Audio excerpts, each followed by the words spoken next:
कोणार्क, अपना शहर अपनी बातें। सगळ्यांना मलंगड यात्रेच्या खूप खूप शुभेच्छा। दरवर्षीप्रमाणे याही वर्षी चलो मलंगड ही यात्रा आपली आपण सफल केली, त्याबद्दल मनापासून आपल्याला धन्यवाद। आदरणीय शिवसेना प्रमुख बाळासाहेब ठाकरे यांच्या आवाहनानुसार धर्मवीर आनंदी मलंग मुक्तीची पहाट असं दिघे साहेबांनी म्हटले आणि म्हणून ते आपण कायम दिघे साहेबांनी जे जे कार्यक्रम आंदोलन उपक्रम सुरू केले ती कायम सुरू ठेवण्याचा प्रयत्न आपण सगळ्यांनी केलेला आहे।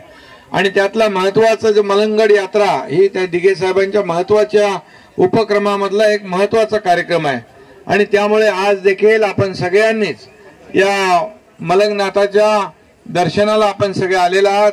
मी तुम्हाला मनापासून धन्यवाद देतो। फेनिक्युलर चालू झालेली आहे, पण आता त्याचं आज खरं म्हणजे चालू करायला पाहिजे होती। टेस्टिंग वगैरे चालू आहे, पण आता किती दिवसात चालू होईल? आता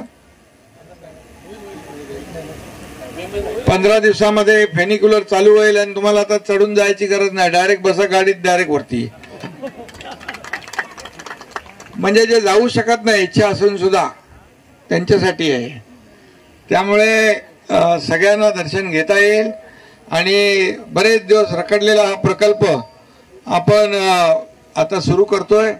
मी आपल्या सगळ्यांना खूप खूप शुभेच्छा देईन, मनापासून आपलं सगळ्यांचं अभिनंदन करीन। आणि धर्मवीर आनंद दिघे साहेबांनी सुरू केलेलं किंबहुना या ठाणे जिल्ह्यामध्ये महाराष्ट्रामध्ये दिघे साहेबांनी जे काम केले, जे कार्य केले, कामाचा डोंगर उभा केला, त्यांच्या आशीर्वादानेच आज आपलं सरकार स्थापन झालेलं आहे आणि हा तुमचा एकनाथ शिंदे राज्याचा मुख्यमंत्री झाला आहे। त्यामुळे आपल्या सगळ्यांना खूप खूप मनापासून शुभेच्छा देतो।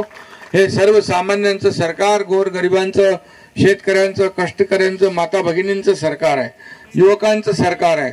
आणि म्हणून आपल्या सरकारमध्ये आपलं सरकार स्थापन झाल्यानंतर त्याच्या अगोदर सगळे सण उत्सव बंद होते, बंदी होती, परंतु आपलं सरकार वारकरी म्हणजे बरोबर ना, पंढरपूरला पण जोरात झाला, सगळीकडे जोरात होतोय आता।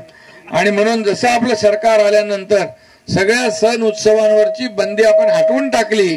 सगळे सण उत्सव, आपली परंपरा जोरात सगळीकडे साजरी होऊ लागली।